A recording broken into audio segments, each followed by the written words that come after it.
Mission Impossible has been the longest-standing franchise that survived all ups and downs.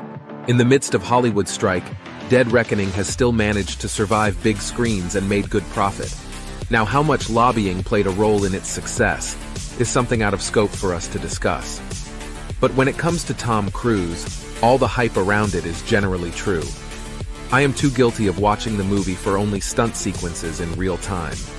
And that has been my motivating factor to watch Mission Impossible all throughout, especially after seeing Tom climbing a cliff in Mission Impossible 2, which was perhaps the best of the lot. Out of all the 7 installments of the franchise, the story of Dead Reckoning appears to be the weakest. I don't know for a fact why Hollywood seems to be all obsessed with Russia in its storyline. I mean, how many times we will see Russia as the epicenter for all the world's activities? It's kind of boring and repetitive now. Mission Impossible 3 was the best in terms of story and screenplay due to its bearing on a non-Russian storyline, and there was a lot indeed in terms of fast-paced action sequences which actually revived the whole Mission Impossible franchise. Now, coming to the story of Dead Reckoning, it is all about artificial intelligence getting stronger and trying its grip on humanity until it meets Ethan Hunt. It's very similar to Eagle Eye, but that movie was fast-paced. Even the story had an element of surprise. Eagle Eye managed to keep the suspense going till the end. But Dead Reckoning is a straight arrow. We all know what we are dealing with, and it is boring.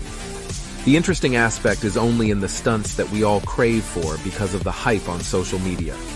The disappointing fact was that the bike sequence where Ethan Hunt dives from a mountaintop was done in haste. I believe the editing was poor, as that was the main highlight of the entire movie. It was done in a few minutes' time, and didn't actually give any sense of what just happened. This brings to the fact that the pacing of the movie is very bad.